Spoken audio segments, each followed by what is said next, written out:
Hi. College selection is a critical piece of the whole college prep process. You can have the best prepared student, not at the great schools. That doesn't go well. Poorly prepared student, doesn't matter where you send them, in some senses. But as Catholics, we have a few extra considerations. So I want to talk about college selection and then also bring in those additional elements. So we're going to talk about, what are you looking for? That's the logical place to start, but so often people don't start there and they're not really sure what they're looking for. They're just sort of bumbling around. So I'll help you figure out how to define what you're looking for in a college. And then how to find prospective colleges. Where are they? How do you do that research? We have to take a look at the financial side of things. It's not free. So getting a little bit of reality there and knowing what's going on and how to find things. And then we're going to look at refining your list because we've already got a big initial list and we've got to narrow it down. Then we'll, discuss Catholic considerations. And then we will get into ways to move forward. Now that I have a list, now what do I do? Allow me to introduce myself. I'm Katherine O'Brien, forgive me. And I am the founder of Celtic College Consultants. I've been doing admissions, financial aid, and scholarship work since 2004 with families across the country. I'm a homeschool veteran myself and have worked with students in all kinds of backgrounds, wanting to do all sorts of things. I've written several books. I have Every Catholic's Guide to College, which I'll talk about in a little while, and The Ultimate Guide to Top Quality College Planning. Both of those are available on Amazon. I've spoken at many conferences, including the National Catholic Youth Conference, Greater Homeschool Convention, Southern California Catholic Homeschoolers, and many others. I'm a certified college planning specialist. I have an engineering degree from Northwestern University and a master's in theology from Franciscan University. As I said, I founded Celtic College Consultants in 2004 and have been serving families across the country ever since. To give a little data point, my last 4 graduating classes averaged over $233,000 in scholarship offers per student. I offer college prep services from a Catholic perspective. Every single person has a purpose, and they have gifts and they have talents, and they are here on purpose. God's got a plan for their life. And so I work with teens from that perspective and help them recognize their own gifts and talents and come to see their purpose, come to start to recognize those plans that God has for them, that He's already placed in their hearts.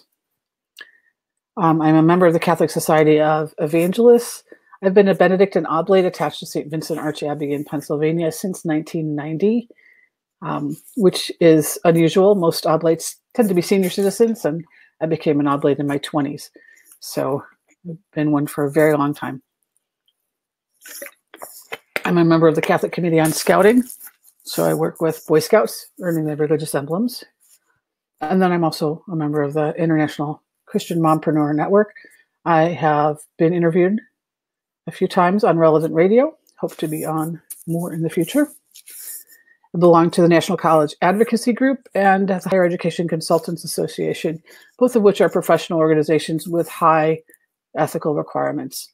I have continuing education that I do every year. So I'm both a well-regarded professional college planner and a very strong practicing Catholic. Our goal as parents is to have kids that know their vocation, graduate, and are ready to go contribute to society, whether that's being a priest, a religious, a married person, a parent, a doctor, a lawyer, whatever. That's our goal. We don't want our kids wandering around. We don't want them burdened in debt. We don't want them confused and demoralized and losing their faith. We want them to be strong and ready to tackle the challenges of their day. So let's start with that first step. What are we looking for? The first thing we have to do is define our goals. And a big part of that really is a career search. And this is a pictures are a number of resources you can use. I use the Focus to Career online program, which you can get through me if you are a client or not. Has a number of surveys using Myers-Briggs and other things well regarded in helping students match what are their personalities, what do they like, what are their interests, what are they good at, and various careers. They can also go in and say, I'm curious about this, that, or the other career, and research that. Look at information about the careers, what they actually do, the varieties inside of them, and then what majors are good preparations for that, and what schools have those majors. So it can be a very powerful tool. ONET is an interest profiler, can be very helpful as well. Do What You Love, The Money Will Follow is a book that a number of people have found helpful. What Color Is Your Parachute? It's been around for a long time. People find that helpful as well. So there's just some ideas. They're all pretty low, very low cost, but to get started with that conversation, because nobody's really having it. And the high school counselors don't do it. And then in the homeschool world, of course, we don't even have counselors. And it can be hard for a child to tell their parent what they're thinking of because they're not sure, or they don't have the language, or they don't want to disappoint us, or they don't want us to run away. You run off and get all excited, like, oh, Johnny's going to be a this and Sarah's going to be a that. And, and they want the opportunity to just explore and ask questions and to, kind of play dress up in a sense of, let me, kind of feel around and explore quietly what it might be like to do this sort of field. What's that really look like? And in a way that's private and not committed. Nobody knows, oh yeah, I thought about being a lawyer, but I really didn't like it. There's no condemnation. There's just freedom to just explore. And there's 10 different kinds of that. And, wow, that requires a lot more school than I thought, or it doesn't require as much as I thought, or what's the difference between a physician assistant and a nurse practitioner and a doctor? How much schooling, and what are you able to do, and what settings can you work in, and on and on and on, without the world knowing, oh, I'm thinking about medicine, and suddenly everybody's got you, ordained if you say anything about the priesthood, or, off with your stethoscope if they say anything about medicine. It's like they have the opportunity to just explore and start to see what makes sense, what resonates inside of me, what is it I really want to do with my life, and get some ideas. And then from there, majors and programs, because suddenly now I'm not just visiting colleges going, okay, yeah, I'm here. I have an idea of what I'm looking for. Tell me about what's going on in the chemistry department, or in the philosophy department, or your communications, or your fine arts, or whatever. Because it matters, because now I'm actually thinking about studying this, or I want to go into that field and I'm curious about it, get some skin in the game. It changes everything. And we take schools off the list because they don't offer it, or they may offer one major related to what we want to do, but we're really not sure. We want some wiggle room. We need to have a cluster, or we're really sure and they've got great opportunities to do internships, et cetera, but unless we've done this work ahead of time, we don't know. So this piece is huge. Another way to explore is testing requirements. So it's been changing over time, and it seems like the changes are, like everything else, accelerating. Some colleges require the SAT or the ACT. A few require the essay. Increasingly, they're not. And if they do require it, or if you just do it, admissions can see your essay, just so you know. And then there's schools that require the ACT or the SAT plus subject tests, because the ACT also has a science reasoning section. So schools have a science score. The SAT does not. The ACT also gives information in terms of social science because of some of the questions that they ask. The SAT doesn't give that. So some schools require, especially more selective schools, and when you get into engineering and things, there are some of those schools that they want to see a math 2 and a heavy science SAT subject test if you don't take the ACT. Some require the CLT or will take the CLT. Now, the CLT has only been out there for a few years. It's called the Classic Learning Test. And it is designed for students who are using a classical curriculum. They're doing a great books a great books program during high school. These are students that are reading the great books of Western civilization. Primarily, these are Christian students, but not solely. And they're familiar with these texts, and the test is different. It's done on the computer. You get your score that day. The math is actually more challenging than the ACT or SAT. So we're getting some engineering schools and schools that require higher math skills being interested in the CLT and being willing to open or to accept those scores in lieu of the SAT or ACT. So you want to look at that. You also have schools that are test optional. So you can submit your scores if you want to, but you don't have to. Be aware, though, that most institutional scholarships from the colleges themselves, are based on test scores. So if you don't submit them, you're not going to qualify. So that's a little bit of a gotcha. And then there are a growing number of schools that don't consider test scores at all. Some of them will require graded papers, some will not.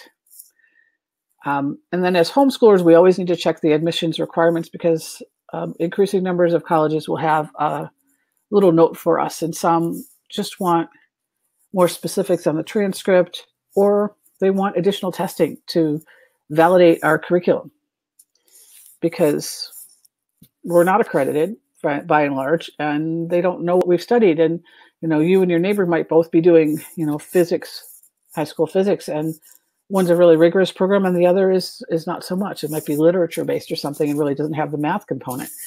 And how are you doing the labs? So they are asking for additional data. So we want to know that as well, because sometimes that is such an onerous burden that makes that school really not a good fit. And other times it's a great fit. I just need to know I got to keep track of this information. Not a problem. I can do that. So pieces that we need to consider as we're going forward. Now, in the beginning here, as we're defining our goals, campus visits are very helpful because, excuse me, college is kind of a black box. Of course, you're going to go to college when you graduate. Well, what is it? And you start to talk, but they have no concept. So it's really important to get on campus. You want to get on a small campus. You want to get on a huge public university campus to get an idea of their comfort zone. Some people, it doesn't faze them at all to be on a big campus. Other people feel completely lost and uncomfortable, maybe even scared. And that's just not a good environment for them. Some people feel that way on the really small campuses. And then you have religious schools and you have non-religious schools that have maybe a Newman Center, and there's a different dynamic going on in both of those. And you have a spectrum of Catholic schools. I did a whole talk on that, of where they are on the spectrum as far as academics and as far as Catholicity, I guess I'll call it. How observant they are, how rigorous are the rules, that sort of thing. Some Catholic schools, nobody goes to mass. It's pretty much like a secular school. In other schools, everybody's going to mass. So you've got a big spectrum going on. But to get a general feel, because then I know I want to go to a school about this size and not as big as that because that's too big, or not as small as that because that's too small. That also helps us define what we're looking for in a college. Okay. So now we have some idea. So we need to go find some prospective schools. We kind of have our little checklist of, well, we're looking for these kind of majors and this size and, maybe this location, or we got some general idea of what we're looking for. We want athletics or those big things, or we don't. So before we get into looking for prospective schools and actually creating a list, I want to mention that the happiest college graduates, based on a Gallup and Purdue poll run over several years of alumni, and the hypothesis they were testing was whether it made a difference where you went to school, if that made you a happier adult. And what they found was that the happiest adults had these 6 things in common. And it wasn't where they'd gone undergrad. It was finding professors that got them excited about learning. finding professors who cared about them as a person. I can share a quick story for myself. I started at Northwestern as a chemistry major in the College of Arts and Sciences, not really having a clue what I wanted to do. And that's what mom did. So I was good at math and science. So that's what I did. I just really didn't know. And they have quarters there. So three terms during the school year. And after the second quarter, I'm in an honors organic chemistry and I'm working my tail off. And I didn't do so well in the final. I met with the professor. I was just devastated. Like, how could I have this grade? What's going on? I worked and I studied and I spent all this time. And he took a lot of time with me and went through that exam with me. And he said, I could see you studied hard, but you just don't have the gift of chemistry. And I'm thinking, what in the world is the gift of chemistry? I guess I put the wrong thing on my Christmas list. But I knew what he meant. I'd worked hard, but I just wasn't getting it at the deep level I needed to be a chemistry major. And then here's the part that really fulfilled this one. He didn't know me. This was a big class. We'd never talked before. He spent a couple of hours with me that day, helping me figure out, well, what else could I study? Because I'm thinking, I'll just go home. I just was completely blown out of the water, had absolutely no idea what to do with myself. But he cared. He saw me as a young lady at college, away from home, trying to figure this out. And he cared as a person. That makes a humongous difference. You want to find a mentor, whether that's somebody through the Newman Center or the campus ministry office or somewhere else on campus or one of your professors. Somebody to mentor you, guide you along the way. It could be with regard to your major and career, could be just as a person. Working on projects that last more than one term. When they go more than one term, it expands, it's bigger, it's more all-encompassing, it's a deeper project. The whole perspective shifts because the timeline's different. So that makes a difference. Getting an internship or a job in their field also was something that they did. They really got into exploring what it was they thought they wanted to do. And they participated in extracurriculars. So these were young people that really got involved in what was going on campus. And they really plugged in and made some connections and got their feet wet in what they wanted to do, got their hands dirty in their field, and really took advantage of what the college had to offer. It wasn't a big name school necessarily. It wasn't a small name school necessarily. It was these factors. So I bring this up because so often it's easy to just grab onto the names we've all heard, the ones that people generally recognize, or the ones that are in our area. They may or may not be the best schools. So better to go from the criteria that you have established in your initial goal setting and understanding than to just glomp onto schools and say, oh yeah, we'll just put this one on the list because, everybody's heard of it, blah, blah, blah. It may be a horrible school for your kid. It might be a great school for the neighbor kid. So you just really want to pause on that sort of thinking. Okay. So finding prospective schools. You want to get organized because you're going to have a whole bunch of information and you already have started and you're like, what do we do with all this? So I created a Google Sheet that feel free to use. It's at tinyurl.com/perfectcollegelist. You'll want to go on the file menu and make a copy to keep your own copy and personalize it. And put your criteria on the top, the things that you were looking for. Go ahead and add columns to it. And then start to look for schools and start to list the schools. And this grid is going to help you enormously. And if you're not an organized person, it will help you even more because it can get very overwhelming very quickly. You're going to get brochures, you're going to get emails, you're going to get texts sometimes. And it's a little overwhelming. And then you start doing research and you want to do research. You don't want to just listen to what the other people in your homeschool co-op say, or the neighbor said, or the cousin said, or do your own research because your child is different than that other person. And it happens that best friends go visit a campus and one loves it and the other one hates it. That it has the major and wonderful opportunities for one and really limited offerings for another one. They might be best friends. They may have been together forever. They may be siblings and it's just not the right fit for both of them. Or it is, but for different reasons. So having your criteria and a place to keep track of everything And especially in the Google Sheet is nice because different people can access it. So the student can see, mom and dad can see, and you can have kind of dynamic conversations and keep track of what are we liking, what are we not liking, highlight in red. Yeah, this seems to be a problem, or this, purple, this is a question we got to get answered, whatever it is. So that's a tool that I created for you to help you do this process. So your initial list, you want about 50 schools, some academic reach schools, which you're going to use those to set your testing goals. Their middle 50% is 30 to 34, and I really love this, that, and the other thing. I'm going for that score. Let me see if I can get there.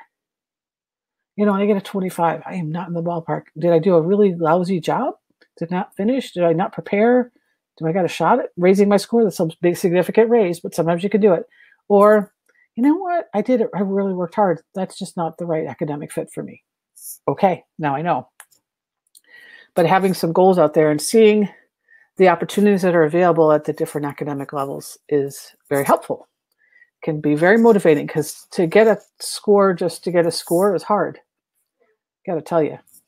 Academic safety schools, the world is a weird place and odd things happen. So you want to make sure you've got some schools on the list that you should get in easily, and be aware that things change. There have been shocking things the last few years. This set of schools or that group of schools or this school, suddenly, people are, the high school or regional area counselors are going, wow, kids with these stats have been getting in for years, and now this year none of my kids got in, or whatever, because the schools are changing. So you want to have some of these, but everything with a grain of salt, because it all keeps changing. Some financial safety schools. So I just gave a talk on that. That's also going to be part of this conference and is available on my website and on my YouTube channel. How do we do the financial part? How do we know what's going to cost us, what our budget should be, all that kind of stuff? Some good fit schools. They have the programs, they have the majors, they have the opportunities we're really looking for. They have the kind of environment, that kind of learning style, the location, the size, good fit. I'm comfortable here. This would be a good place for me to grow and blossom as a human being. Geographic safety schools, especially moms, tend to get a little nervous sometimes about sending their babies far away. It's good when you've got a couple of similar schools, but one's really far and one's closer. It's nice to have that geographic safety school, even if you choose not to use it. And then geographic reach schools. Don't just look in your own area. It's a good idea to expand your horizons a little bit. Okay? And then you want to have this list ideally created by the end of your sophomore year. And I'll tell you why. It gives you time to evaluate through your junior year, because then you definitely need it because you're going to be applying. But it also helps you set those testing goals for the test scores and know who's going to require what. So you want to look at your most academically selective schools, and that's where you can see, oh, we need to do extra testing or extra transcripts or this or that, and how they're going to take AP scores or not, or do we go to Pennsylvania homeschoolers and do it there, or how are we going to do this? Because every school's requirements are a little bit different. So if you know these are on your list because you really like them and they have the kinds of things you're looking for, and they require this and that and the other, well, then that's what your plan is. I'm going to jump through those hoops, have those requirements ready. Should the school still be on my list, I'm ready. And the ones that aren't as hard, I'll impress the heck out of them. Okay? So that's why freshman and sophomore year to do this preparatory work is so critical. Places to look for schools. I recommend 3 college guides, which you can buy or you can get from your library, or in the case of the middle one, buy and then donate to your library, because it's not commonly available in libraries yet. So the College Board puts out a college handbook. They list in the back all of the athletic teams by sport and division and gender. Very helpful. Then they have information about the schools. That's really the only distinctive thing about the College Board one. Every Catholic's Guide to College has all of the Newman Guide recommended schools, all of the top 50 Newman Center schools. So a Newman Center is a Catholic ministry on campus, on a non-Catholic campus. And so most schools have a Newman Center. So the top 50 are really good. And then Catholic student associations and focus missionaries and those kinds of things, so that there is a strong Catholic community on that campus, whether it's Catholic run or not. And then all your information is going to be in that, as well as in the College Board guide of how many students go there and what are the average test scores and how much does it cost and what percent of financial need is met and what majors do they offer, all that kind of thing. Every Catholic's Guide to College does include a guide by major. So you can, I'm looking for aeronautical engineering schools in these 6 states. Boom, go to the list and there you go. Or I'm looking for, I'm not even sure. I'm interested in aeronautical engineering. What majors are there? Oh, there's like 6 or 7 or 8 related majors, and start to explore what they are. So that's helpful. And then Fiske Guide to Colleges is a limited number of schools. And the nice thing about it is if the school that you're interested in is in there, Mr. Fiske is a journalist, and he sends his kind of team of journalist people to the schools and writes up articles, basically. And it's more based on interviews with students and people that are currently on the campuses. You get a feel what that campus is like. So these are great places to start to put together that list and to pull the data. You can get all of them on Amazon.com. And you can ask at your Barnes & Noble for Every Catholic's Guide to College for them to get a copy. They should have the other 2. Haven't been able to get Every Catholic's Guide to College in all the Barnes & Nobles yet, but I'm working on it, so feel free to ask. But these are very helpful guides. And they are all like 8.5 by 11 paperback books that are 600 to 800 pages. So these are reference books. So it's great to, go to the bookstore and use them, or the library and use them, or buy one and know that you're going to share it with the local Catholic school or your homeschool group, or you're keeping your family for a while, donating at some point, because it's a very helpful book, but it's a reference book. So it's not going to be something you're going to use constantly. And they are all updated every year. July 1st is the time when they all cycle. Okay. Let's take a look at the financial side of things. Again, knowing your goals is going to make a big difference, because the cost of changing a major typically adds a year of college. So on average, that's $25,000 plus another 24 that you've lost in income. So that's about 49. Okay. To change your major and go an extra year of school. Transferring often happens, and it's more devastating as far as losing credits and things not being accepted by the new institution. And a lot of times a major change is happening at the same time. And so a lot of times kids are adding 2 years of school. So we're looking at almost $100,000 in additional expenses between the out-of-pocket expense and the lost income. So knowing your environment and what you want to study is really important as far as the financial side of things, because the ramifications are huge. Graduation rates matter. The average years to graduate in our country is 6. Public universities are 6 or 7. Their average annual cost of attendance, that's what COA is 18. But the average cost to degree is 109 plus the lost wages. So we're looking at 156. Okay, you get 2 extra years, and you're not working with a bachelor's degree. Private university, the average cost of attendance, which is the official price, not necessarily what you pay, is just over 36. The average years to graduate is 4. Your out-of-pocket's higher, but you're out working 2 years sooner. So your total cost is actually less because you don't have the lost wages. At the same time, almost nobody pays out of pocket the cost of attendance. So you want to go to the net price calculator and see what you're actually going to pay for your family, for your student to go to this school. And that's for a year, and then multiply it by 4 or 6. Okay, and get an idea of what that cost of degree is.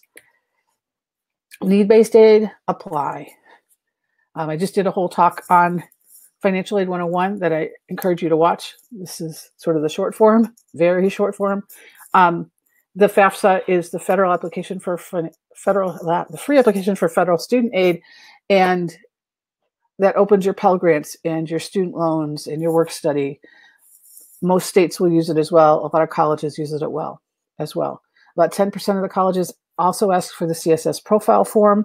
And some also have their own forms. There are a few colleges that have completely opted out and they have their own forms, period. They do not accept federal aid because federal aid has rules and strings that go with it. These are both open in October, and the FAFSA is like getting your teeth cleaned and the profile is like getting a root canal. Much more detailed information. It's about 18 pages long, and each school can add their own specific questions after the whole thing's done. The FAFSA is about 6 or so pages, and they're both online.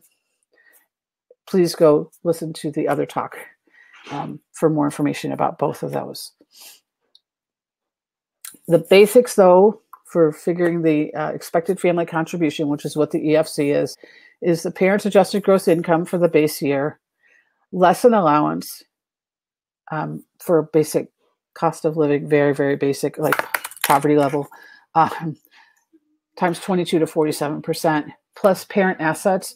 You do get an asset allowance, so a certain amount of assets are not considered and not assessed for this. It's about $750 times the age of the older parent. Everything above that is assessed at 5.65%. You're going to add to that the student's adjusted gross income, half, plus their asset, 20%. They do have an asset allowance. So if your student works and they save their money, they're going to get that money's going to get dinged twice. So you want to save it in your account instead of theirs, and it probably won't get dinged at all. But that is what it is. Okay. More detail, again, as I said in the other talk. Percent need met. Not all schools meet this. You'll find in every Catholic's Guide to College, I do list the average percent need met. The colleges are required to share some data with the government so we can get this information, which is helpful. But this is important because not all schools meet all needs. So the need is the difference between our expected family contribution and the cost of attendance. So a school might cost 50 and our family contribution might be 25, so we need 25 more. But if the school only meets half of need, now we've got to pay our 25 plus 12,500 that was unmet need, right? And then some of the met need might be loans. So the actual out-of-pocket cost can be quite high. So that percent need met is very important. Anyway, this example here of U of I and Northwestern helps you see that as well. So U of I is 31-ish. I know I've got to update my numbers. EFC here for my sample family is 5. They need 26. The average percent need met is 66. So it's really good for a public university. 2/3 of it's gift aid, also good for a public university. Self-help is work study and loans. When I'm calculating my costs here, I'm always considering it loans because if it ends up being work study, it's great. But anyway, I'm ready if it's not. So my out-of-pocket cost is going to be $13,900. So that is my family contribution plus the unmet need. And then when I add in the loans back, my true cost is $19,600. Look at Northwestern. Yeah, this is an updated number from the other presentation. Is more than twice as much. It's $73,000. Ridiculous, right? 67% need, 67,000 need. Most families aren't even going to apply, but they should. If the student has the credentials, they should apply. This is a 100% need met school. So if they get in, they're going to get their need met. 85% of it's gift aid. 15% is self-help. So your out-of-pocket cost should be around your EFC. Your true cost, when you add back in the self-help, which actually is inflated because I know some of that's work study, but then you're at 16. Northwestern is actually cheaper out of pocket until your family contribution is higher than the full cost at Illinois. So that percent need met piece and the mix between gift aid and self-help are both really important pieces of data to take into consideration on the financial side of things. Okay, merit aid, scholarships in short. Scholarships, tuition reductions, grants from the school. 93% of scholarship monies come from the colleges and universities themselves. Some have special applications and deadlines. Some will just use the application for admissions as the scholarship application. So you need to look at the details. If it doesn't say, go look. Okay. College selection is huge. You will also get scholarships because of the kind of school. So master's colleges only offer bachelor's and master's degrees. They don't offer doctorates. 94% of the students on average get aid just because they went to that school, because they're using the financial aid, the tuition reduction or the scholarship as a way to lure in students. These schools tend to be regionally known, just like the liberal arts colleges. They're doing the same thing. They're excellent schools, but they're not well known because they don't have that big research component. So they're not making the headlines, the national and international headlines. So they're trying to draw students. They're also trying to establish with their price the caliber of academics that they've got going on their campus. And there are some absolutely amazing research and academic opportunities happening at these schools. Oh my, wow, such rich opportunities. So there's a lot going for them, but they don't have that big name recognition out in the big world. If you're looking at going to graduate school, oh, they know these schools. They know the good ones big time. They are very familiar. Name brand schools have less incentive to give, and some of them don't give any. Because if they're using it as a coupon to draw your attention, and they're already in the headlines because of some research project, or, they just got some national science grant for this or that, they're not going to use the scholarship to draw students. They're going to have plenty of applications, okay? Well, net price calculator is a tool you want to use. All the colleges have one on their website somewhere. Many of them hide them. Some of them are like, hey, here it is, come use it. Either way, you want to use it. So just put it in the search bar, net price calculator, and you'll get to it. If it's quick, that's a problem. They're not asking enough questions. If it takes a while and they're asking a lot of detailed questions and want to know the GPA and test scores and all that stuff, you're going to get a really accurate estimate of what it's actually like to cost to go there for a year, what your cost is going to be. So you want to use that. So now it's time to refine your list. So we've done more research. We've taken some tests. We want to make sure our goals are clear. We absolutely want to avoid transferring if we can. Significant major changes, if we're adjusting from this one and that one and they're neighboring and they've got a lot of same requirements, that's not a problem. Best options, are we doing study abroad or internships? What do they have going on? All of that. And the right environment for you. Some students do really great in really small classrooms and lots of discussion, and some just don't. Some students are really lost in big lecture halls. Some, it doesn't matter a bit. Some hands-on and all the rest of it, and some theoretical is fine. It just really depends. So knowing with clarity really helps. Visiting the schools on your list, if possible, can help as well. You want to evaluate the colleges. What's Catholic life like on campus? What's it like in class? Again, your desired majors, programs, professors. Rate my professor. Go ahead and look. Cooperative education and internship programs. What do they have available? Postgraduate placement and salaries. Go talk to the career placement office. What do they have going on? And be specific. Hey, in this department, what percentage of students, got a job, went to graduate school? How much money are they making? Where are they working? Has that been going on a long time? Are there internships? Are there other ways students are getting in? Are the alumni helping new students, new graduates get jobs there, et cetera, et cetera? Ask those questions. Or, we live in one side of the country and we're looking at their school on the other side of the country, but our student would like to come back to our side of the country when they graduate. Do you have alumni around here to help them get jobs? Can your alumni from there help them get jobs? Who's recruiting on campus? Just ask your questions. Scholarship opportunities that pertain to your child. Again, the percent need met we talked about. There are tuition reduction programs. If you want more information about that, please go to my Financial Aid 101 talk and see the information there. Deeper campus visits. We're no longer just seeing as it big or small and general field kinds of students, what it looks like on the outside. We're at majors and departments and talking to professors and sitting in on classes and talking to students in the library and going to games and checking out the athletics. And, we're in a much deeper place. And we may be revisiting a school and our questions are completely different and our focus is completely different because we're in a different place. Now I know what I'm looking for. Then I was just trying to see what the options were. Okay. So as much as you can, And there are ways to do that without going if you need to. The Fiske guide can be helpful. There's Unigo is a website that has a lot of student information, student comments about various schools that can be very helpful as well. Check out the Newman Center. If you're going to a non-Catholic school, you want to check out the Newman Center. Talk to the chaplain, talk to the staff there. What kind of activities do they have going on as far as Catholic things going on, but also what's campus like? What are the students like? Do they know students like your student? And they have a ton of information about what life is really like currently on that campus, and then what their Catholic community is like on their campus. Some have incredible offerings and talks and activities and retreats and service and travel and just incredible offerings. And others are much more simple.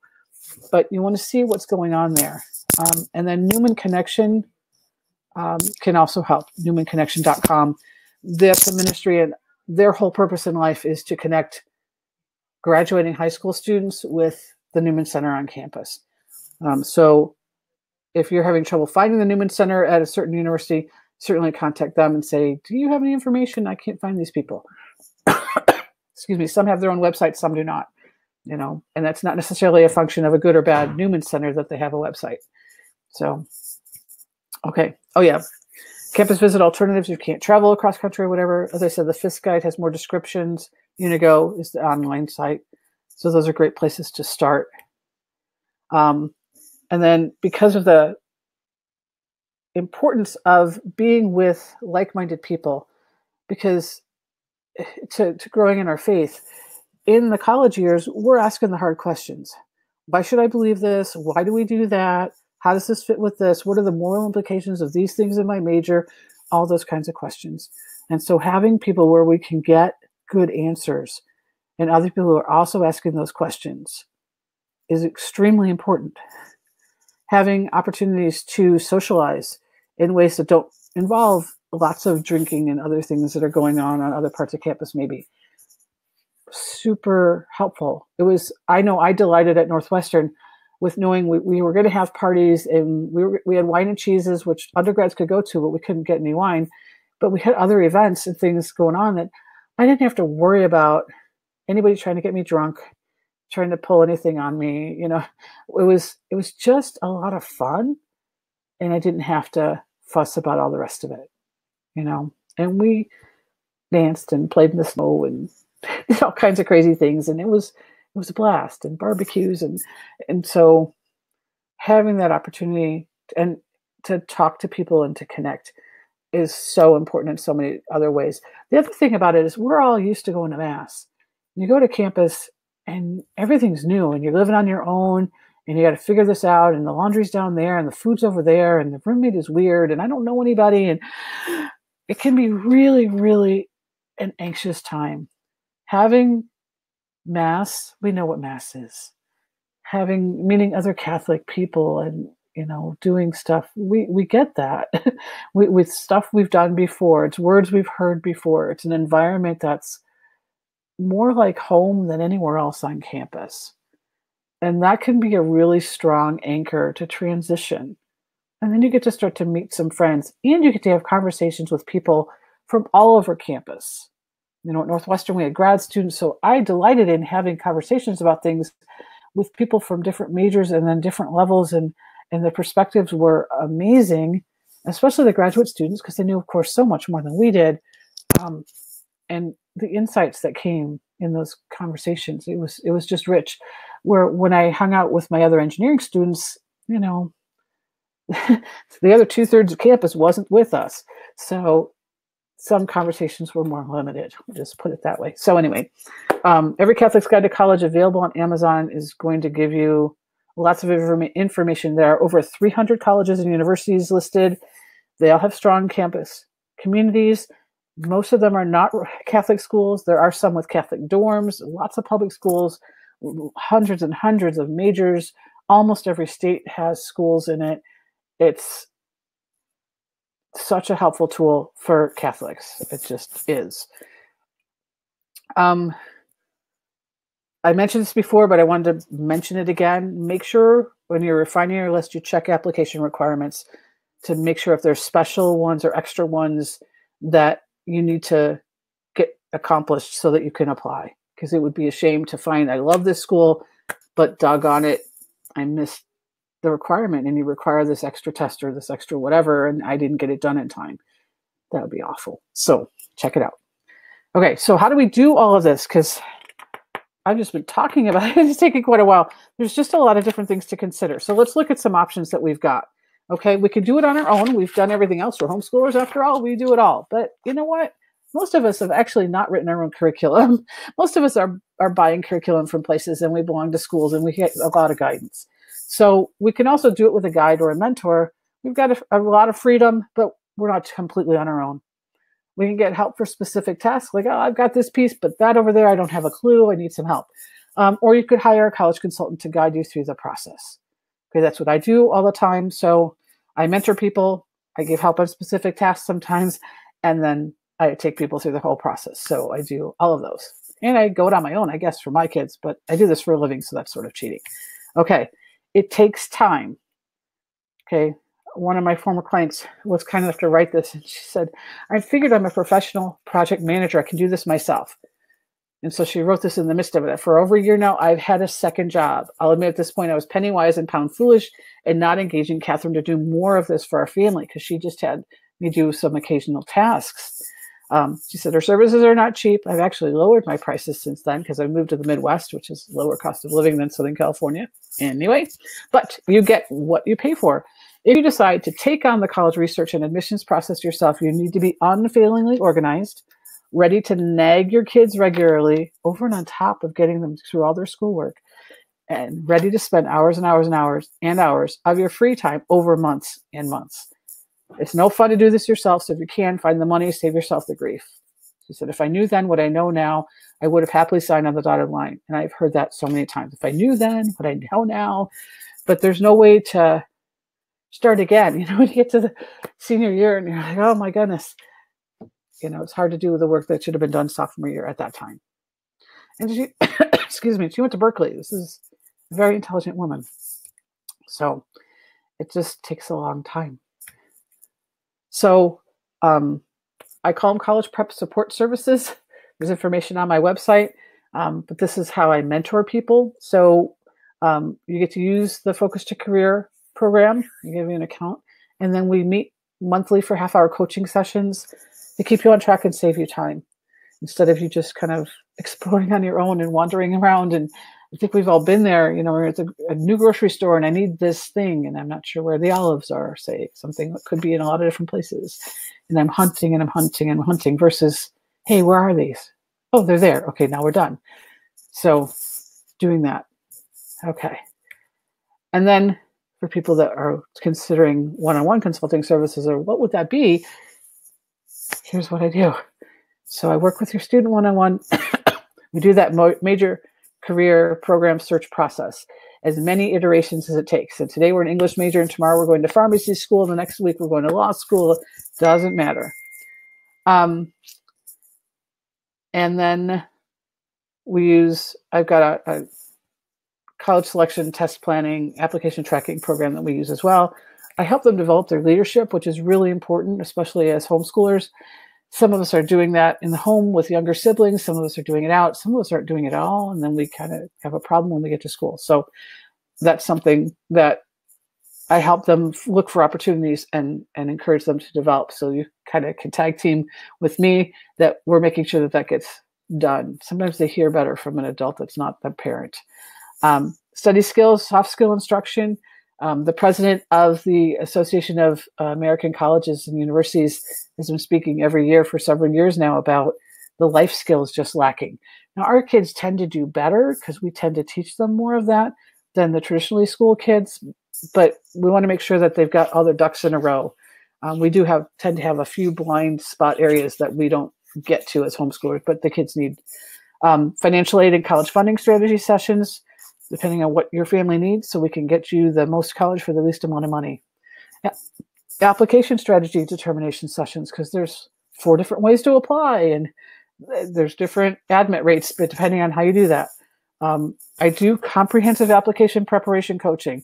Who wants what and how do we organize it and what needs to get done in what order and all of that, and getting the student through it all. Expert essay writing, coaching, and editing. Do all of that. What should we write? How do we write it? How do we pick a prompt? How do we brainstorm? How do we frame it? How do we edit? The whole process. Getting recommendations. Who can we ask? How do we ask them? When do we ask them? How do we get it done? Sometimes I coach the recommenders on how to write it, or I'll edit it for them, all that kind of stuff. For my kids that tend to get lots of money, they end up with interviews and preparing and practicing and coaching on all of that. And how do we do that? What do we need to do? What do we say? What kind of questions? All of that. Holistic application pre-submission review. So this is an interesting thing I do. I pretend I don't know you in half my head, and the other half I know you.